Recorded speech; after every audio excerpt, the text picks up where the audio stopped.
বার্সেলোনাকে নিয়ে, বার্সেলোনার সামনে কিছু ম্যাচ আছে, ওই ম্যাচগুলো নিয়ে আপনাদেরকে কিছু ধারণা দেওয়ার চেষ্টা করব।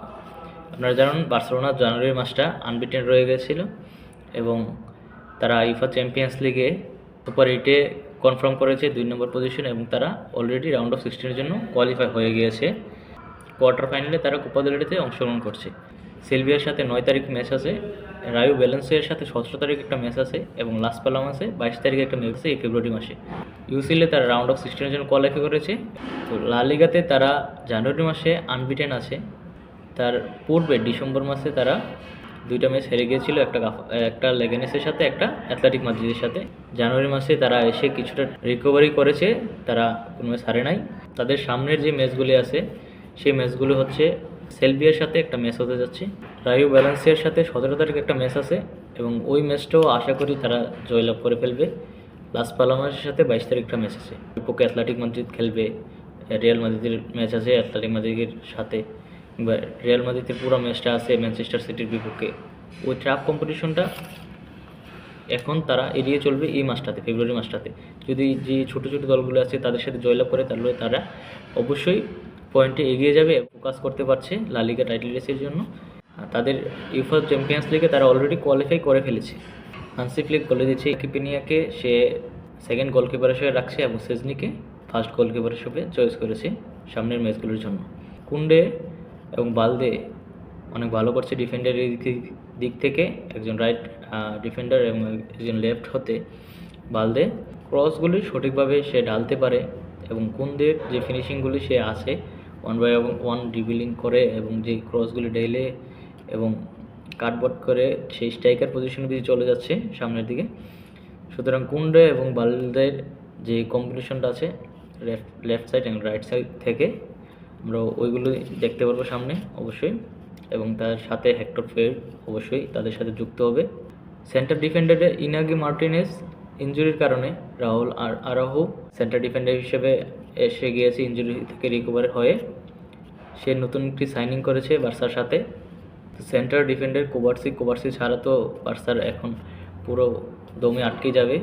আমি যেটা মনে করি ইনাগু মার্টিনেজ লেফট ফুটের যে ক্রসগুলি ঢালতো সেই ক্রসগুলির দায়িত্ব এবং কোবার্সির কাছে আসে। কোবার্সি রাইট ফুটেড এবং সে মাত্র 17 বছরের বয়সের একজন ডিফেন্ডার এবং সে অনেক ভালো করছে তার বয়সের দিক থেকে। ম্যানচেস্টার সিটি একজন 20 বছর বয়সের ডিফেন্ডার সাইন করেছে 45 মিলিয়ন দিয়ে। প্রিমিয়ার লিগে তারা বলছে she was the best. Spanish লিগে 17 বছরের defender Cubarsi was the best for this high line defence or the pin point crossing for long ball. Eric Garcia সে লোনে চলে যেতে চাচ্ছিল কিংবা ট্রান্সফারে চলে যেতে চাচ্ছিল মিডফিল্ডার হিসাবে। বার্সেলোনা হান্সি ফ্লিক এবং বার্সেলোনা দুজন মিলে এরিক গার্সিয়াকে রুখে দিয়েছে এবং তাকে এই হাফ সিজনে যেতে দেওয়া হবে না, সে সামার পর্যন্ত ওয়েট করবে এবং দলে তার কিছুটা গুরুত্বপূর্ণ ভূমিকা আছে।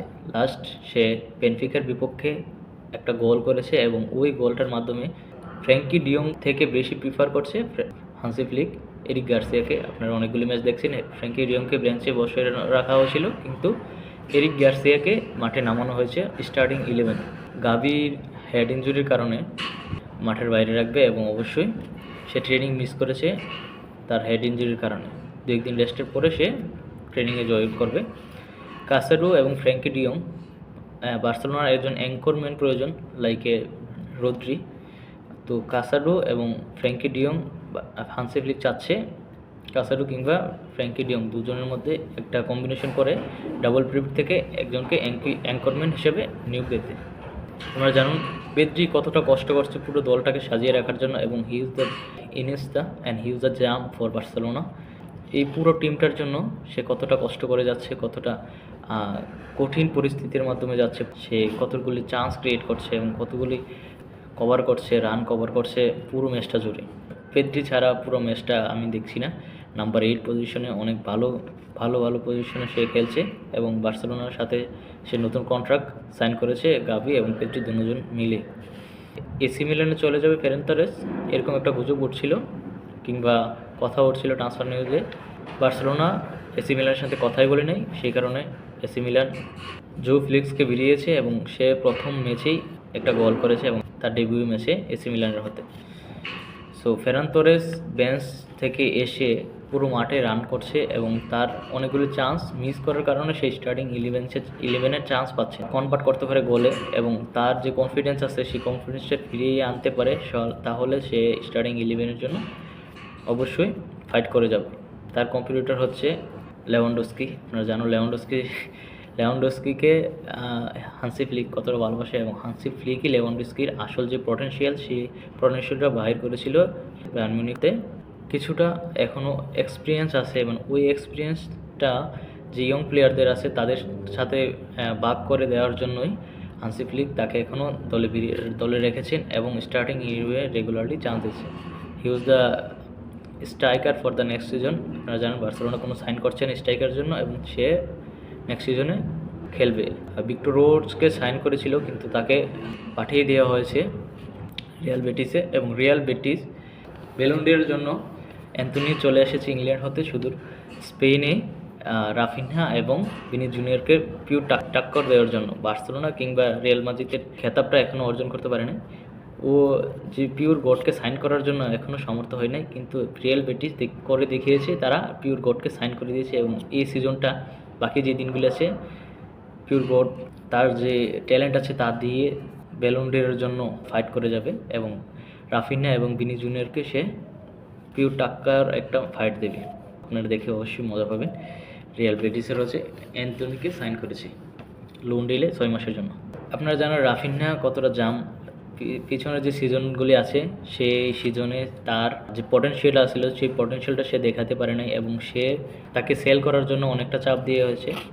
হান্সি ফ্লিক তার যে পুরো ট্যালেন্টটা আছে, ব্রাজিলিয়ান যে ট্যালেন্টটা আছে পুরো ট্যালেন্টটা বাহির করে এনেছে। আপনারা দেখলে বুঝতে পারবেন রাফিনহা কতটা অ্যাটাকিং মাইন্ডে খেলে এবং সে কতটা fast player for this Barcelona squad. Lewandowski was number 9-এ খেলে এবং তার যে ডিপ লাইন প্লেয়িং স্টাইলটা ওইটার কারণে রাফিনহা সামনে স্টেপ আপ করতে পারে এবং রাইট সাইড হতে লামিন ইয়ামাল এবং লেফট সাইড হতে রাফিনহার যে ওই কম্বিনেশনটা অনেকটা দারুণ হতে যাচ্ছে। আপনারা যে ম্যাচগুলি আছে সেই ম্যাচগুলিতে অবশ্যই ধারণা পেয়ে যাবেন। এবার অনেকগুলো গোল করে ফেলেছে 2025 সিজনে, অবশ্যই স্ক্রিনে দেখতে পাচ্ছেন। Raphinha will compete for Ballon d'Or, I hope so. Lamine Yamal was a gem, Messi চলে গিয়েছে, মেসি খেতাব নিয়ে ঘুরছে লামিন ইয়ামাল।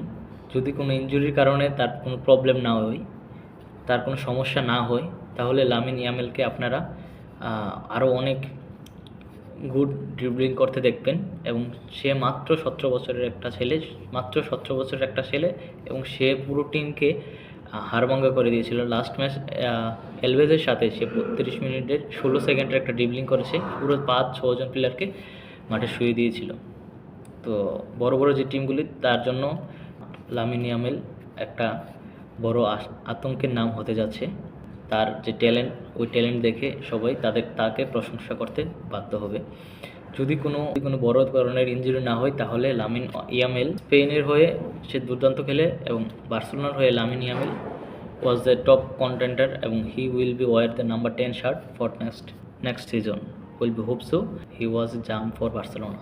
3টা ম্যাচ এই ফেব্রুয়ারি মাসে হতে যাচ্ছে এবং ওই 3টা ম্যাচে ফোকাস দিবে।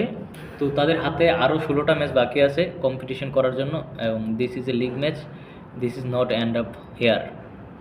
বার্সেলোনা ফার্স্ট হাফে টাইটেল রেসে এগিয়ে ছিল এবং এখন রিয়াল মাদ্রিদ এগিয়ে আছে মিড সিজনে।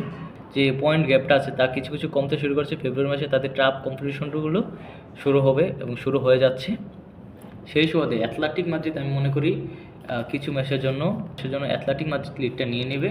টাইটেল রেসটা আছে শেষের দিকে, কে এগিয়ে যাবে ওই ম্যাচগুলি আপনাদেরকে বলে দেবে। আজ এই পর্যন্তই, সবাই ভালো থাকুন। যারা বার্সার ফ্যান আছে অবশ্যই ভিডিওটা লাইক করবেন এবং আপনাদের বন্ধুদের সাথে শেয়ার করবেন। তো আজ এই পর্যন্তই, ভালো থাকুন, সুস্থ থাকুন, দেখা হবে পরে একটা ভিডিওতে। একটা লেজেন্ডারি ক্লাবে পরিণত হয়ে গিয়েছে, কেননা তারা ব্রাজিলের সর্বশ্রেষ্ঠ গড উপাধি পাওয়া একজন প্লেয়ার তারা সাইন করেছে, লোনে এনেছে।